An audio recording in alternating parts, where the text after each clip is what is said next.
Hello, everyone. Welcome to our channel, Meetings Assistance for Jehovah's Witnesses. I hope you are all doing well. In this video, we are going to prepare for the book study, Complete Testimony, for the week of February 24th to March 2nd. This week, we will study chapter 23, paragraphs 1 to 8. So, let's get started.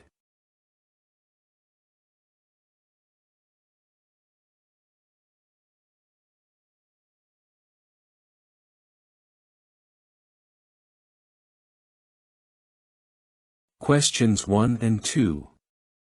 Why did Paul go to Jerusalem, and what was he going to encounter there?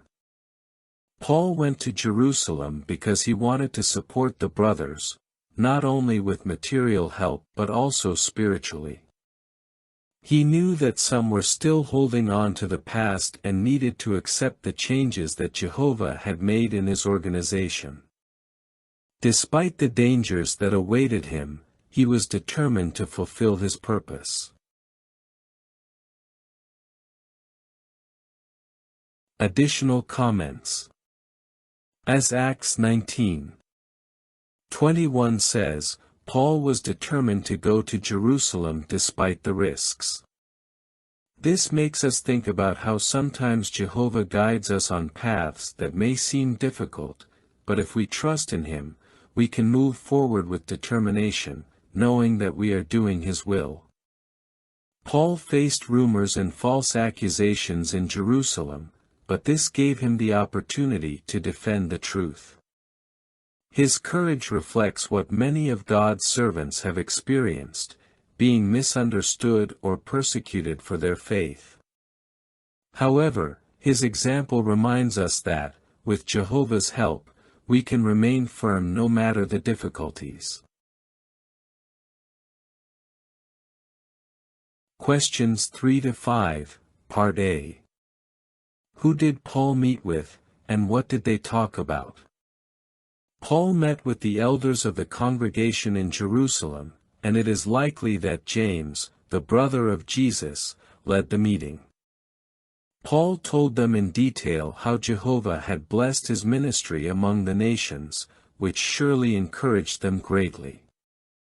He also spoke to them about the donations he brought from the congregations in Europe, demonstrating the love and unity among Christians. Additional comments. When Paul shared everything that God had accomplished through his ministry, the elders were encouraged. This makes us reflect on how listening to faith-inspiring experiences strengthens our trust in Jehovah. As Proverbs 25:25 says, receiving good news from afar is refreshing because it reminds us that God's work continues to progress. The account shows that the elders felt encouraged when they heard about the progress of the work in other lands. This reminds us of what Proverbs 25:25 says, like cold water to a weary soul is good news from a distant land. When we learn about how Jehovah is blessing our brothers and sisters in different parts of the world, we feel spiritually refreshed and strengthened in our faith. Questions 3 to 5, Part B. What do we learn from the meeting Paul had with the elders in Jerusalem? This meeting teaches us the importance of sharing good news about Jehovah's work and helping our brothers in need. The elders were moved and gave glory to God, reminding us that everything we do in the congregation should aim to honor Jehovah and strengthen Christian brotherhood. Seeing the generosity of the brothers from other lands, the elders glorified God. This teaches us that our actions can lead others to recognize Jehovah's love. In difficult times, the help of the congregation not only relieves material needs but also strengthens faith and reinforces Christian unity. The elders' reaction to seeing the donations shows that love among Christians goes beyond distances. The fact that distant congregations cared for their brothers in Jerusalem demonstrates that Jehovah's Spirit unites His people worldwide. Today, when we support those who suffer, we not only relieve their needs but also show that true love is one of the greatest blessings of serving God. Question 6. What problem did the elders tell Paul about? The elders informed Paul about a problem in Judea that involved him. They told him that many Jewish Christians were fervent defenders of the law and had heard rumors that he was teaching Jews in other nations to abandon the law of Moses, to stop circumcising their children, and to give up their customs. This could cause concern and division among the believers. Additional comments. The rumors about Paul show how false accusations can create misunderstandings in the congregation. Acts 21.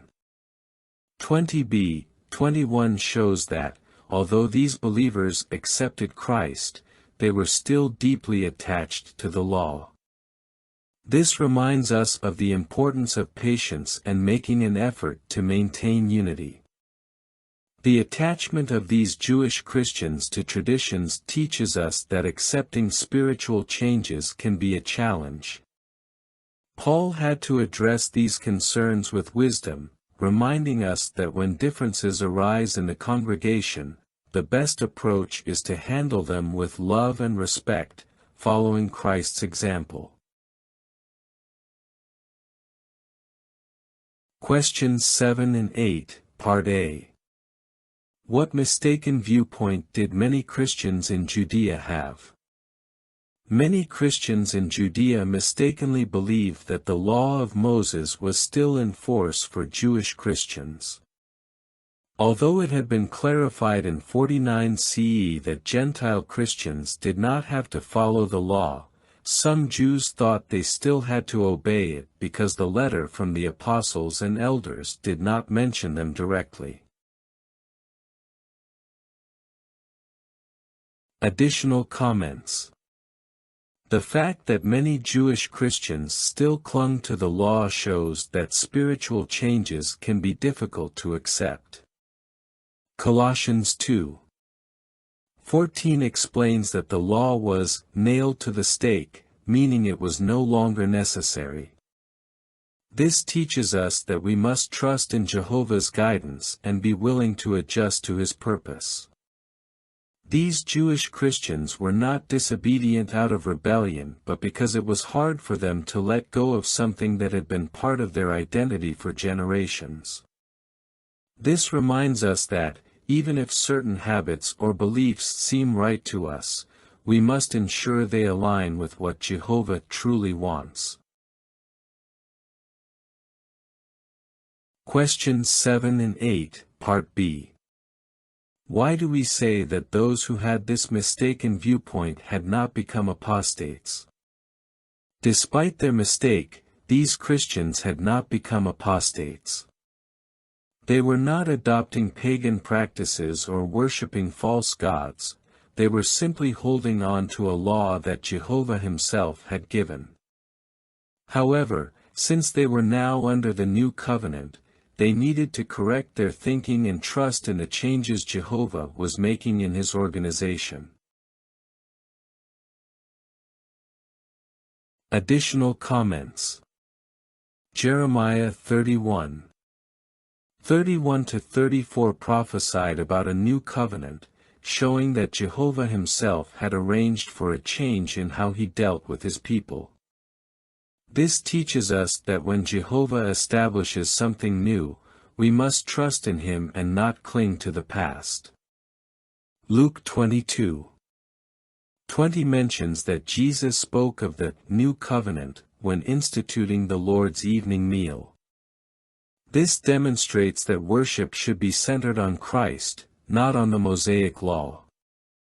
Just as Jewish Christians had to adjust their thinking, we must also be willing to make changes when Jehovah guides us in a new direction. Well, those were the practical answers for this week's congregation book study. I hope this is very helpful to you, my dear brothers and sisters. I send you a big hug, and may Jehovah bless and protect you always.